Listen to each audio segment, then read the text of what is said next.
then does he unfold the napkin beneath the table. They seat black customers by the kitchen. Rate us badly, you're flagged. Check the tablet at the host stand. Color coded. His fingers tighten, crumpling the evidence. Suddenly, the pattern clicks. Every black family relegated to kitchen tables, every white couple window seats with views. The millionaire undercover as an average man scans the elegant restaurant with new eyes. His jaw clenches. "Sir, is everything to your satisfaction?" The manager approaches, smiling. Devin Jackson's mind races. This wasn't just about one meal anymore. This was war. Devin Jackson hadn't always been wealthy. Growing up in South Chicago, he'd watched doors close before he could touch the handle. At 42, he now commanded a $300 million fortune after transforming dev tech solutions from a garage startup into a cybersecurity powerhouse. Success changed how people treated him, but only when they recognized him. 3 years ago, after a luxury car salesman dismissed him until the manager whispered his net worth, Devin started his undercover missions. Dressed down, he tested how businesses treated ordinary black customers. "After 15 years building my business from nothing, I realized my next move needed to be about more than just money," he'd told his inner circle. "Power means nothing if you don't use it to fix what's broken." The Silver Spoon Steakhouse chain had caught his attention. 30 locations nationwide, celebrity clientele, and $200 steaks. Perfect acquisition target if their values aligned with his. Silver Spoon projected excellence. Their Instagram showcased diverse diners, charity galas, and celebrity endorsements. Their CEO made headlines donating to racial justice organizations. Their waiting list stretched months. Yet whispers surfaced. Former employees hinted at troubling practices beneath the polished veneer. Online reviews showed patterns. White reviewers raved about impeccable service. Minorities described cold efficiency at best. Operations Director Thomas Whitfield ran the flagship location with military precision. Tall, silver-haired, with perfect teeth and manicured nails, he personally greeted VYPS while supervising every detail. Restaurant Business Magazine had named him Host of the Year twice. The restaurant's interior reinforced its luxury brand: crystal chandeliers, leather booths, sommeliers moving between tables like dancers. The front dining area glowed with warm lighting, while areas near kitchens remained dimmer, atmospheric, according to promotional materials. Devin arrived at 7:30 p.m. wearing jeans, a plain button-down, and no watch. Nothing signaled wealth, just a regular guy treating himself. The host's smile tightened slightly. Reservation name? Jackson, table for one. Her eyes flicked to the tablet. Something changed in her expression, nearly imperceptible. "Of course. Follow me." Despite half-empty window tables, she led him to a section near swinging kitchen doors. Servers rushed past, carrying steaming plates. Every few minutes, those doors banged open, releasing bursts of kitchen noise.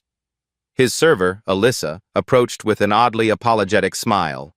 Mid-30s, Latina, with tired eyes that suggested someone who'd seen too much. "Welcome to Silver Spoon. Can I start you with a glass of wine?" Devin noted she didn't mention the specialty cocktails advertised on table cards at other tables. As he ordered, he scanned the room.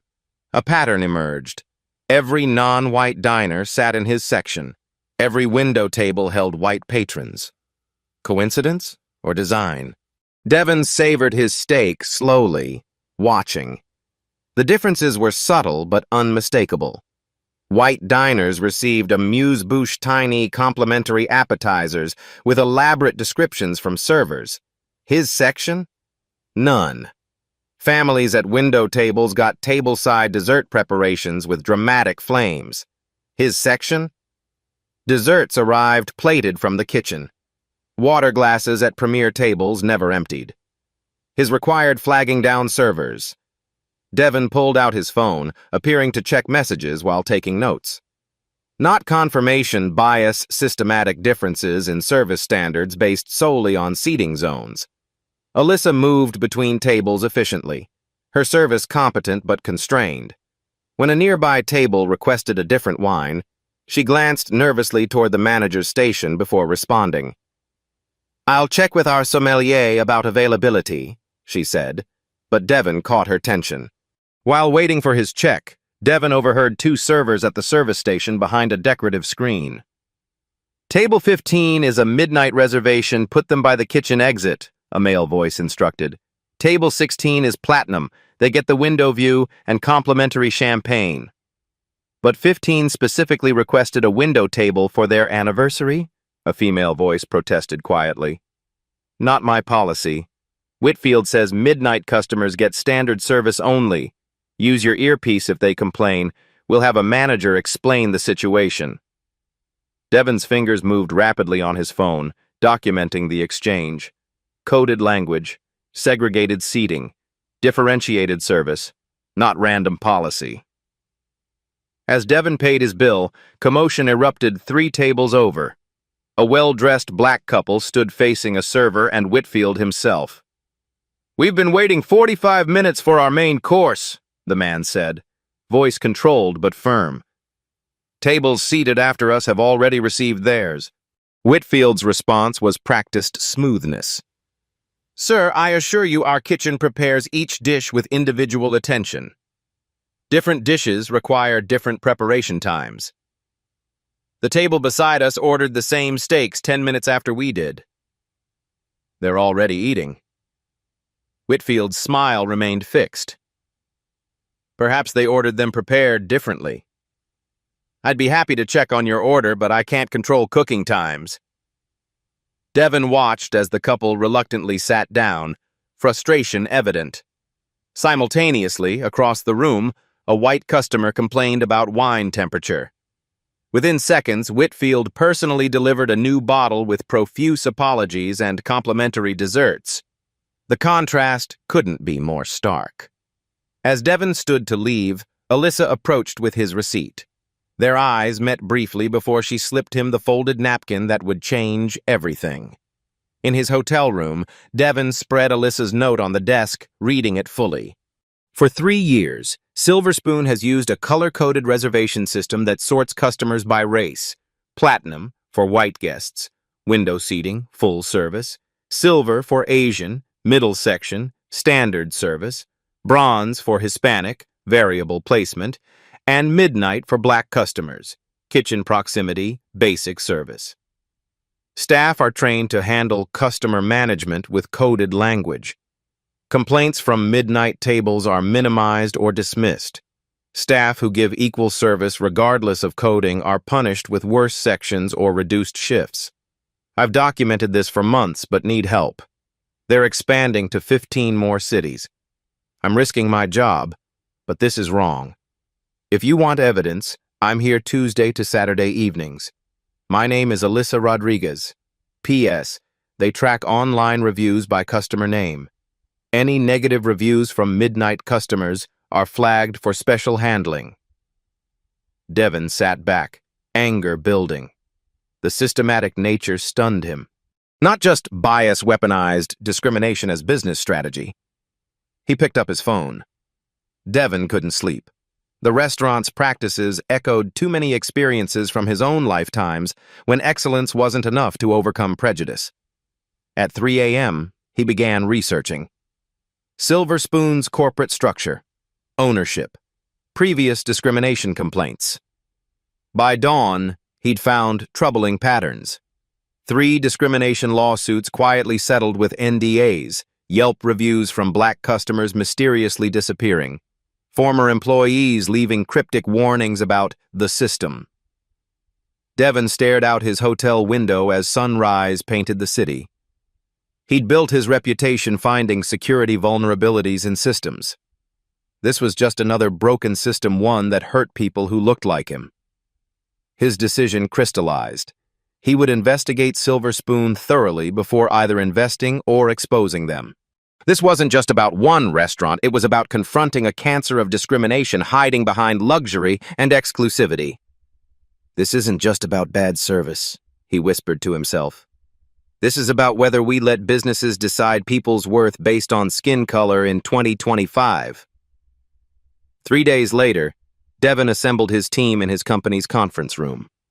On the wall, photographs and documents about Silver Spoon created a disturbing mosaic. I need your help, he told his most trusted colleagues. This goes beyond business. Maya Chen, his legal counsel, reviewed his findings. Systematic discrimination like this violates multiple laws, but proving intent requires more than anecdotes.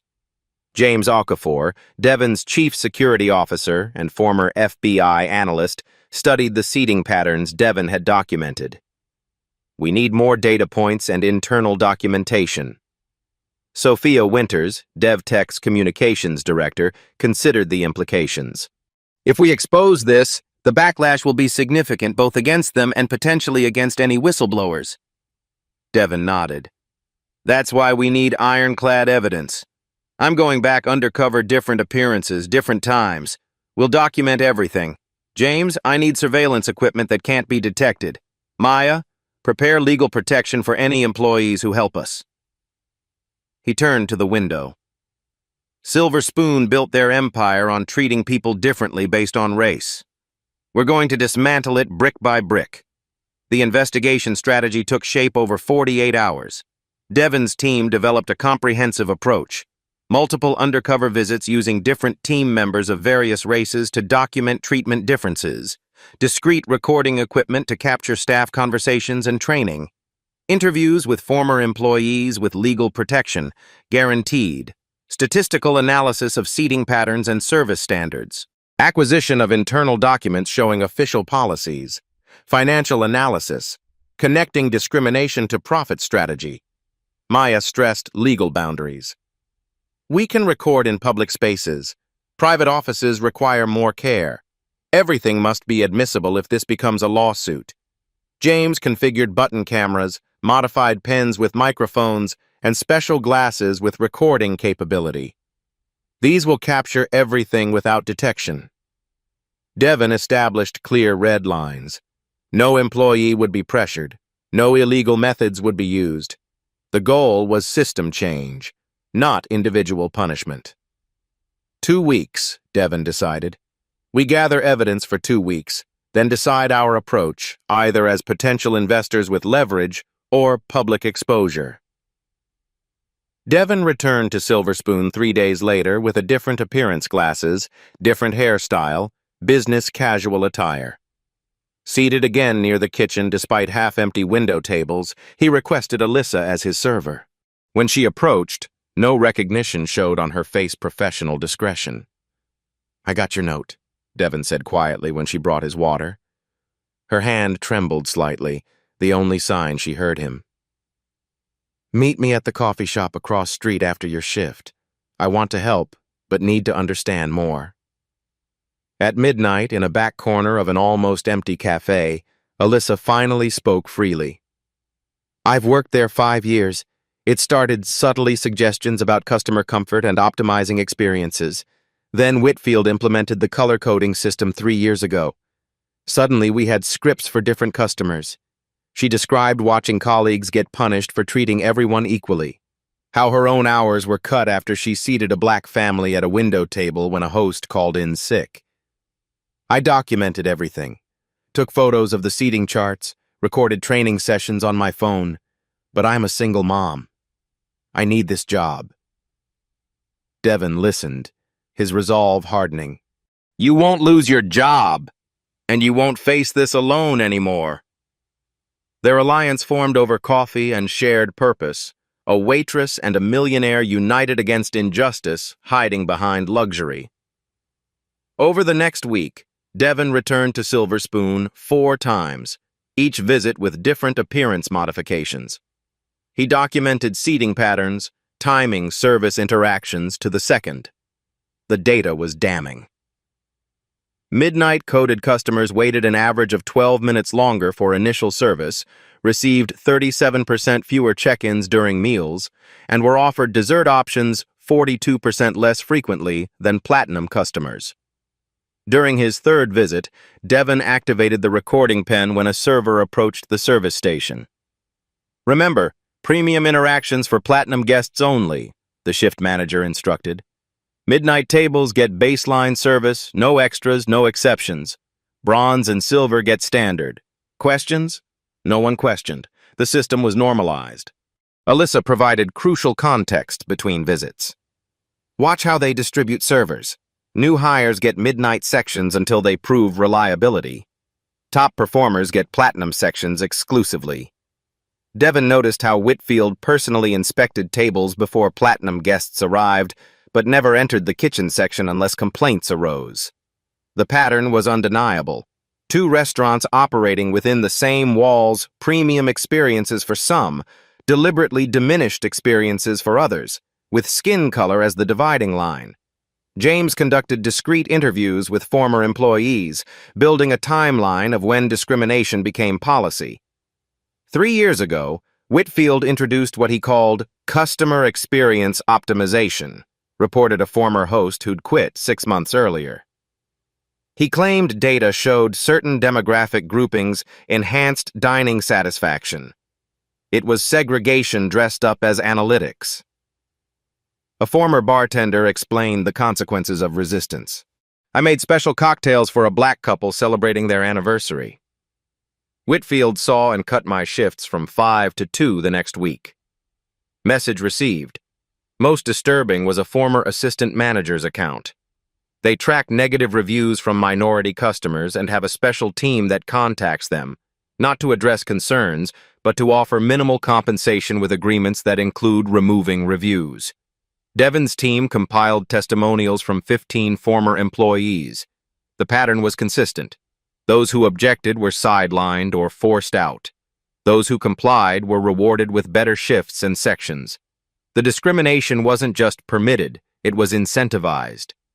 Devon's colleague Sophia went undercover as a new hire to document training practices. With hidden camera glasses, she captured the formal onboarding for new servers. Whitfield himself conducted the customer management portion of training.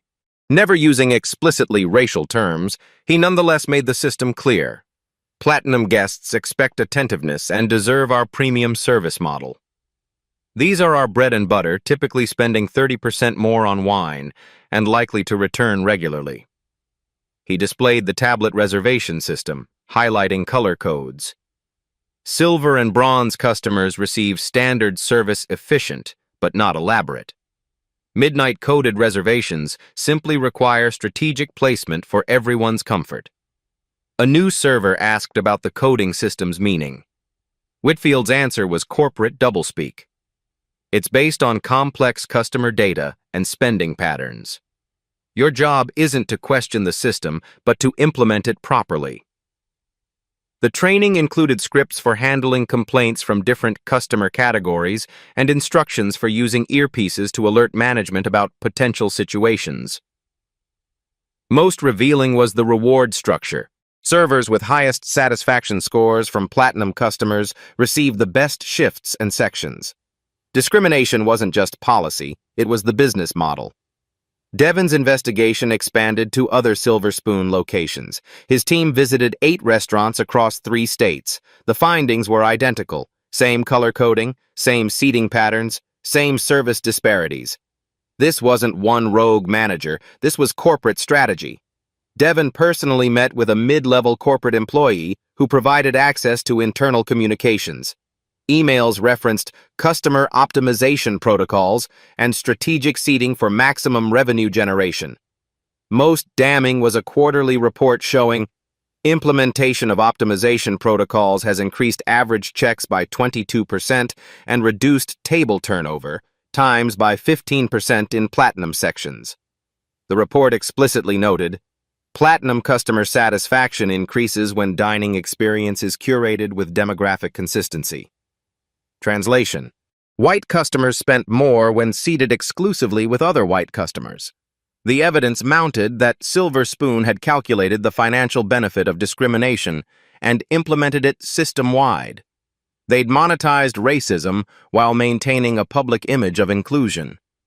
By day 12, Devon had compiled irrefutable evidence of systematic discrimination across the entire chain. His team created a comprehensive timeline. 3 years ago, Whitfield pilots customer optimization at flagship location. 2 years ago, system implemented chain-wide after profitability increases. 18 months ago, training standardized with coded language. 1 year ago, expansion plan developed highlighting optimization as competitive advantage. Devon visited 3 more locations personally, confirming identical practices everywhere. The evidence was overwhelming, deliberate, strategic discrimination embedded in business operations. They've built a system where racism is profitable, Devon told his team during their final strategy session. They've calculated exactly how much money they make by segregating their customers and delivering tiered experiences based on race. The investigation had uncovered something far beyond isolated incidents. This was corporate discrimination by design, hiding behind luxury, exclusivity, and carefully coded language. Devon made his decision. We need one final piece of evidence, something that connects these practices directly to leadership and proves intent. The trap was set. Now they needed the smoking gun. Alyssa had taken the biggest risk of all. Working late one night when management was distracted with a celebrity guest, she accessed the manager's office and photographed the actual seating chart with color codes and annotations. Meeting Devon at their secure location, she handed over her phone with shaking hands. "This is the master template," she explained. "Each host carries a tablet version, but this is what they don't show employees during training." The document was explicit. Unlike the tablet version with simple color codes, this chart contained actual instructions. Platinum, white, window premier seating, full service model, wine suggestions mandatory, check-ins every 7 to 10 minutes. Silver, Asian, central seating, standard service, upsell opportunities with wine cocktails, check-ins every 15 minutes. Bronze, Hispanic Middle Eastern, flexible seating based on dress/language. Standard service, check-ins as needed. Midnight, black. Kitchen proximity seating, basic service model, no automatic upgrades. Manager approval for complaints. Beneath these categories was a profitability analysis showing average spend by category and optimization impact measured in increased revenue. Devon stared at the document, simultaneously vindicated and sickened. "This is irrefutable." Alyssa nodded. "There's more. They track servers who disregard category protocols. 3 strikes and you're either fired or permanently assigned to midnight sections." Devon promised protection. "You've taken an enormous risk. My legal team will ensure you're protected both financially and legally." The smoking gun was in their hands. With Alyssa's evidence as leverage, 2 other employees came forward with critical documentation. A host provided access to the training manual titled Customer Experience Optimization that detailed the complete system.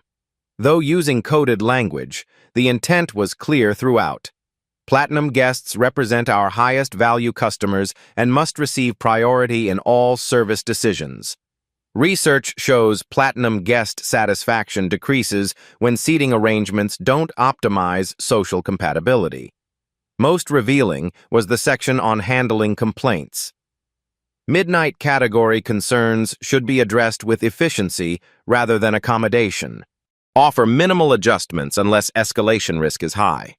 The manual included specific instructions for moving non-category customers who were seated incorrectly and scripts for explaining why certain tables were reserved or unavailable.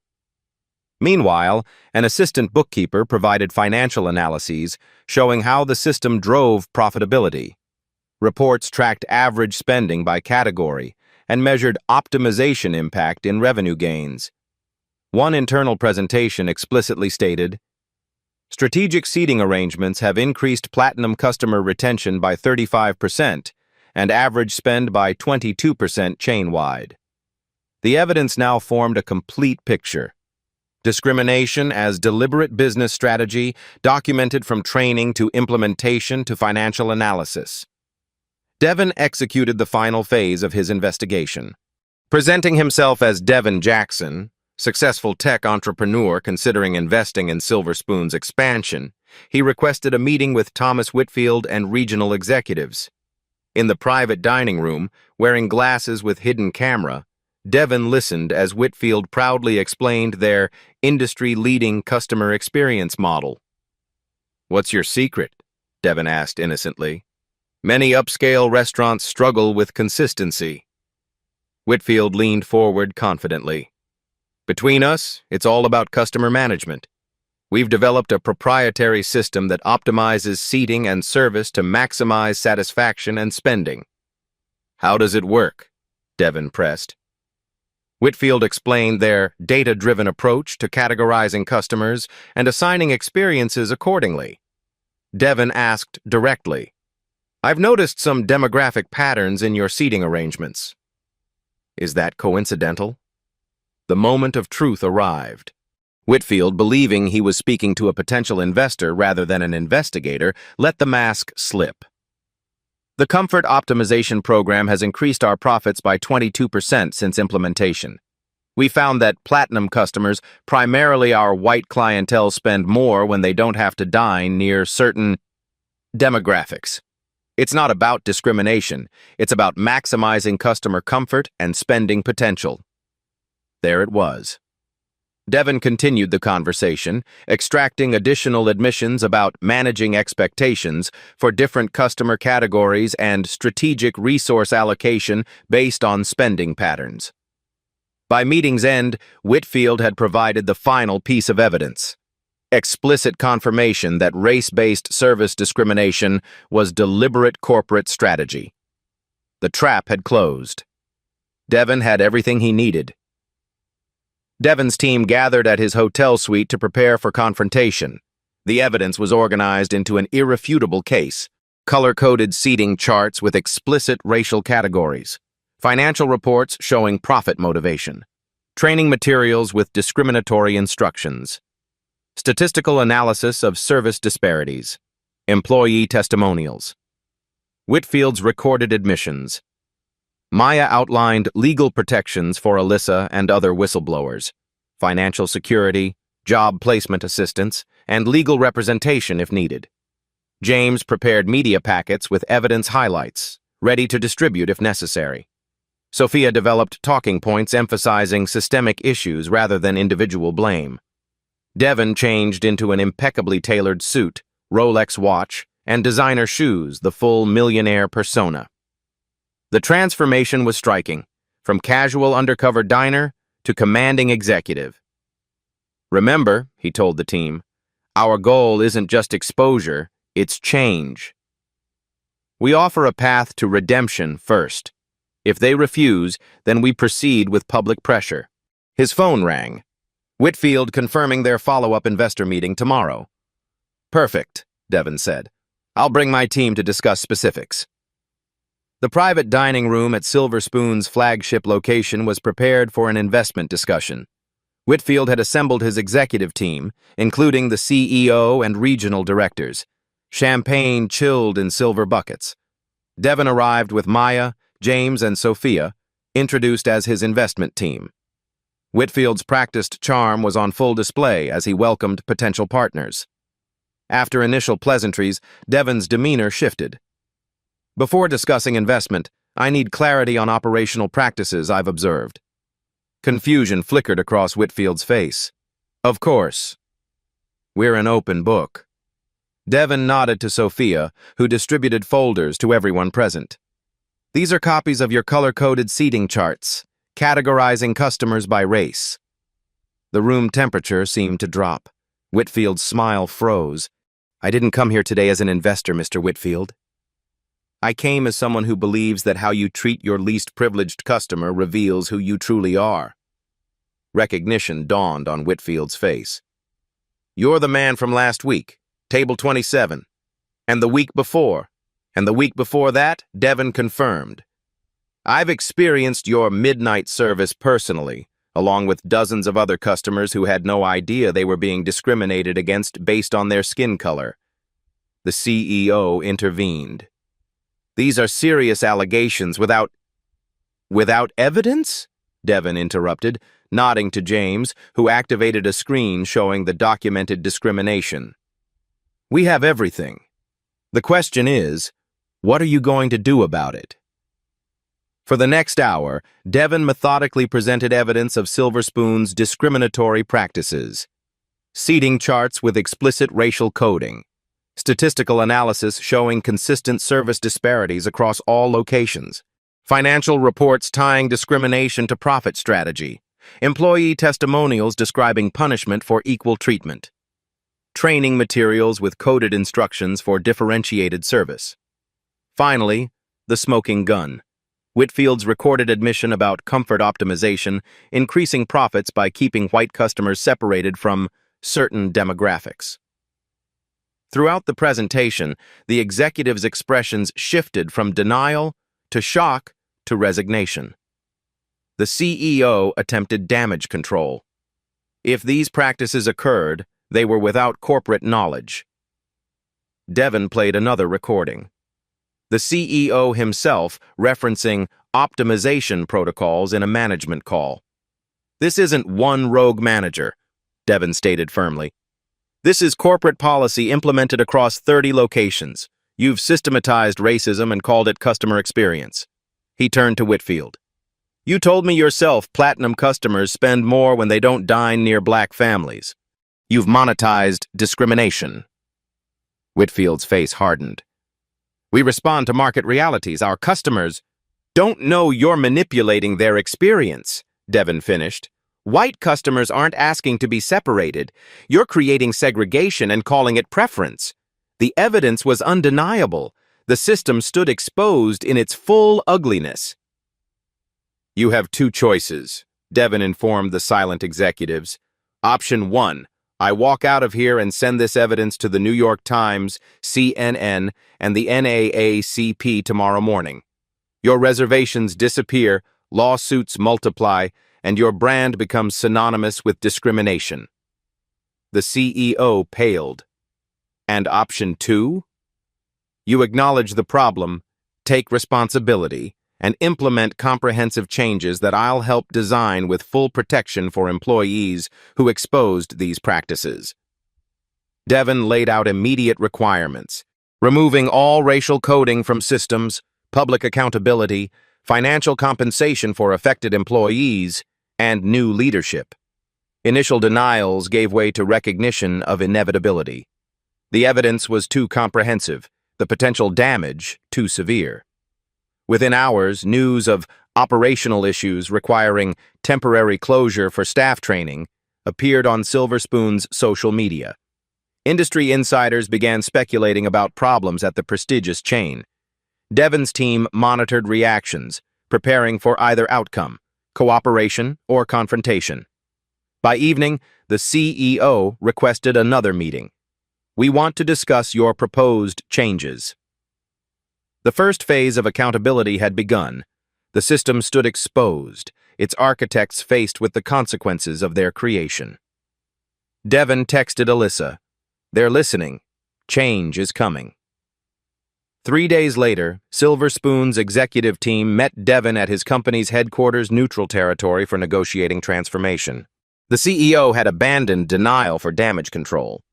We recognize serious failures in our service model and want to implement corrections immediately. Devon was unmoved by corporate speak. Let's be direct. You implemented a system of racial discrimination for profit. Failures suggests mistakes. This was deliberate. With Maya beside him, Devon presented non-negotiable requirements. Public acknowledgement of discriminatory practices. Complete removal of all race-based systems. Financial compensation for affected employees, new leadership at corporate and local levels, equity sharing with employees who exposed the practices, transparent accountability metrics moving forward. The executives balked at the scope. This goes beyond reasonable remediation. Devon placed a flash drive on the table. This contains everything we've documented. I've invested $2 million in this investigation.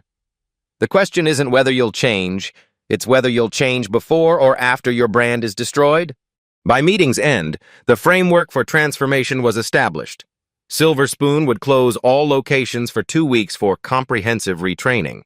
The public statement would acknowledge serious service disparities without admitting legal liability. Most importantly, oversight of the transformation would be conducted by an independent ethics committee with Devon as chairman. 1 week later, Devon presented his ultimatum as potential investor. The restaurant chain faced mounting pressure after vague statements about service issues prompted media speculation.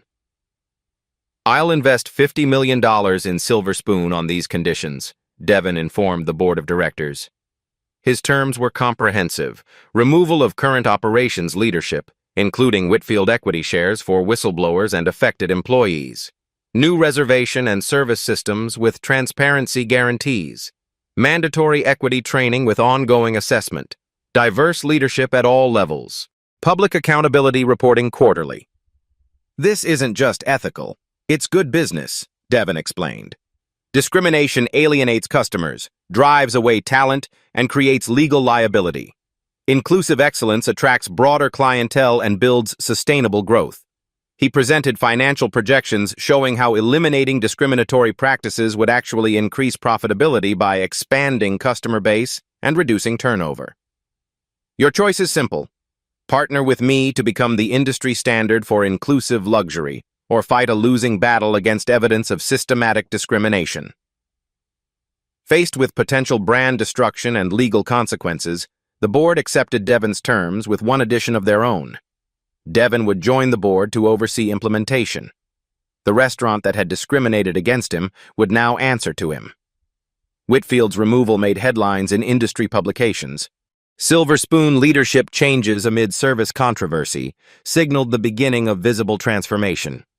Devon worked with HR to identify other architects of the discriminatory system. Those who had created and enforced the color coding were removed with appropriate severance. Those who had merely complied out of fear were offered retraining. Most significantly, Devon created leadership opportunities for those who had resisted discrimination. Alyssa Rodriguez was appointed Customer Experience Director with equity shares in the company. Her first task, designing a truly equitable service model. James Okafor, the former manager who had been demoted for refusing to implement the coding system, returned as Operations Director for the flagship location. Devon personally interviewed candidates for executive positions, prioritizing both diversity and commitment to equitable practices. The new leadership team reflected the diverse customers they served. When asked by a board member if such dramatic changes risked alienating traditional customers, Devon was unequivocal. "If equal treatment alienates someone, they're not customers we want. True hospitality doesn't discriminate." Within a month, Silver Spoon had new leadership, new systems, and a new mission: to become the industry leader in inclusive luxury dining. The transformation went beyond personnel. Every aspect of the discriminatory system was dismantled and rebuilt with equity at its core. The color-coded reservation system was replaced with transparent table assignment based solely on reservation time and party size. During a symbolic ceremony at staff retraining, Alyssa and Devon shredded the old seating charts. New service standards established identical protocols for all customers, with clear metrics for consistency. Mystery shoppers of different races would regularly evaluate whether all guests received equal treatment. Physical spaces were redesigned to eliminate premium and standard sections. Every table became a quality table. Kitchen operations were reconfigured to minimize noise near adjacent seating. Most importantly, the financial incentive system changed.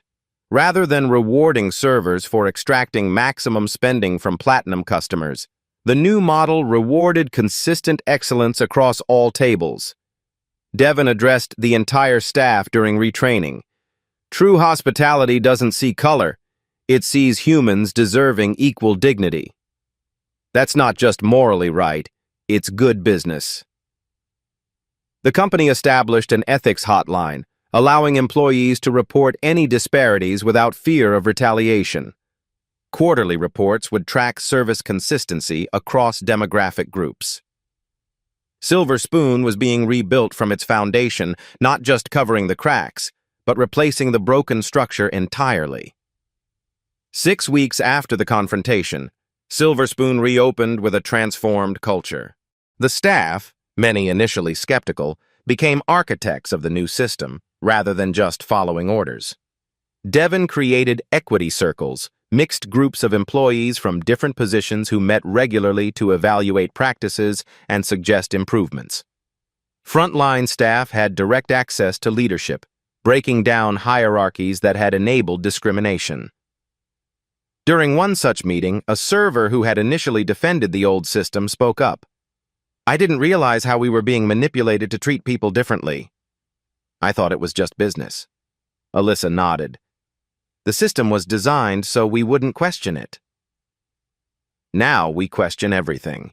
The anonymous reporting system proved rarely necessary as open communication became normalized. When a host expressed concern about a manager's seating decisions, the conversation happened directly rather than through formal channels.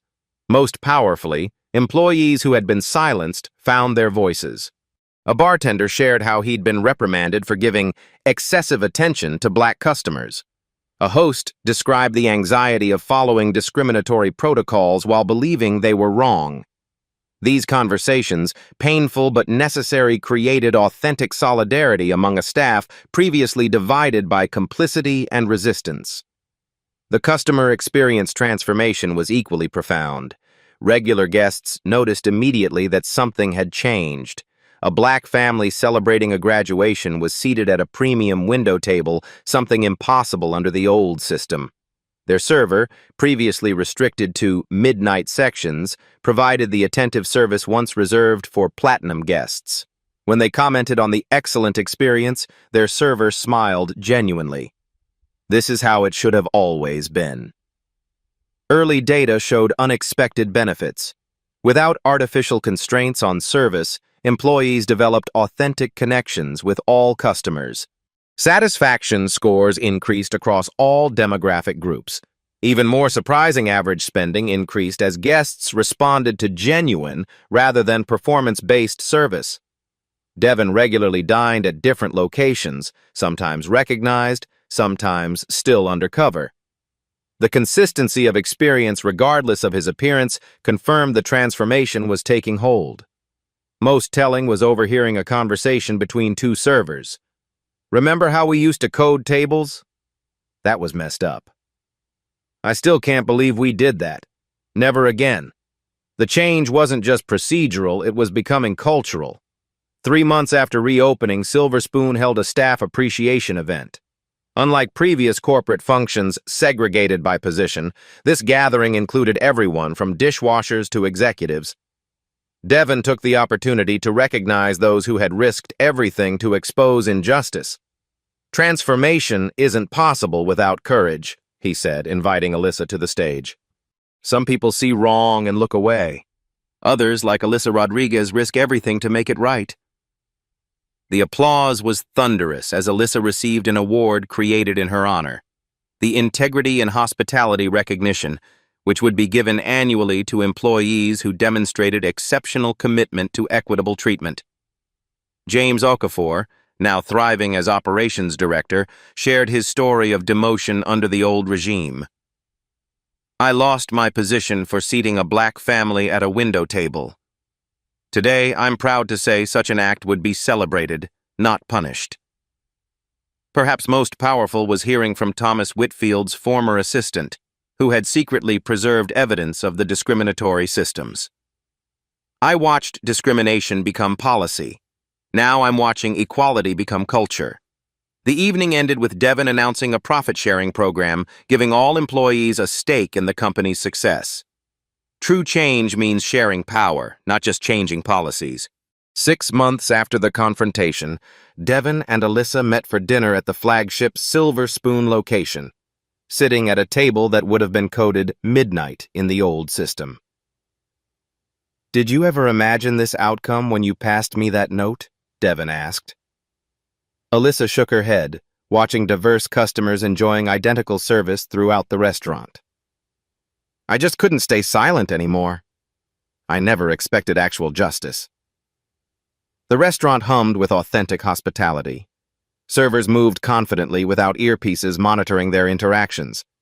Hosts seated guests based solely on reservations and preferences, no coded tablets in sight. The company's valuation has increased 12%, Devin noted. Turns out discrimination was bad business all along. Alyssa, now part owner through her equity shares, nodded. People can feel the difference. We're booked solid 3 months out with a more diverse clientele than ever. Devin's undercover days weren't over. He'd already identified his next target for investigation. But watching Silver Spoon's transformation from instrument of discrimination to model of inclusion reminded him why the fight mattered. Silver Spoon's transformation rippled through the restaurant industry. 3 competing luxury chains quietly abandoned similar customer optimization systems before facing their own exposés. Industry publications ran features on the Silver Spoon model of equitable hospitality. The National Restaurant Association invited Alyssa to speak about building inclusive service cultures. The numbers told a compelling story. Employee turnover dropped 60%, customer complaints decreased 40%, and profitability increased 15%, proving that equity and excellence reinforced rather than opposed each other. Most significantly, Silver Spoon became known for its diverse leadership pipeline. Former servers and hosts who had resisted discrimination now filled management positions, bringing lived experience to decision-making. Devin's investment proved profitable beyond expectations. His $50 million stake had appreciated substantially, demonstrating that justice and returns could align perfectly. The color-coded seating chart framed in the company's headquarters as a reminder of past failures stood in stark contrast to the transparent reservation system now used throughout the chain. After the transformation, Devin launched a website called Dining Equality that quickly gained national attention. The platform allowed users to document their experiences at restaurants across the country. Have you noticed different treatment at restaurants? Take a photo of your receipt, note your seating location and service quality, then upload to diningequality.org. Your experience becomes part of a larger pattern. The response was immediate and overwhelming. Within weeks, thousands of diners had contributed experiences, creating a comprehensive database that revealed systematic disparities invisible to individual customers.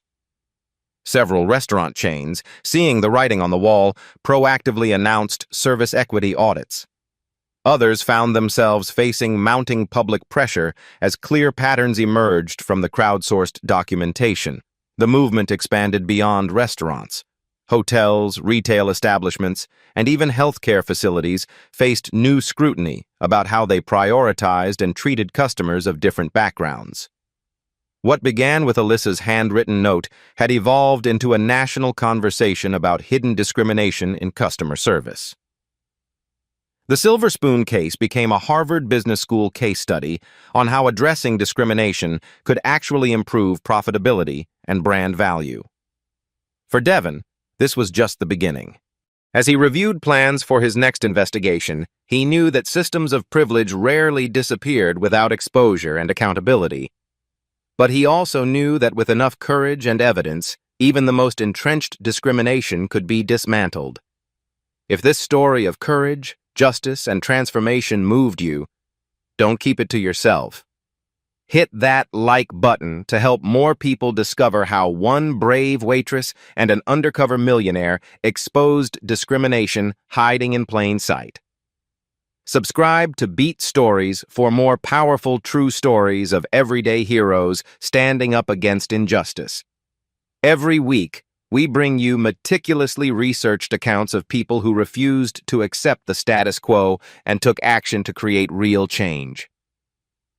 Turn on notifications so you never miss our new uploads. Our next investigation exposes how a janitor uncovered corporate fraud that was endangering thousands. You won't want to miss it. Comment below with your own experiences of witnessing discrimination or standing up for what's right. Your story could inspire others to take action. Behind every headline is a human story. At Beat Stories, we go deeper, where emotion meets evidence and drama reveals the system. If this story made you pause, reflect, or feel something, don't forget to subscribe. There's more to come.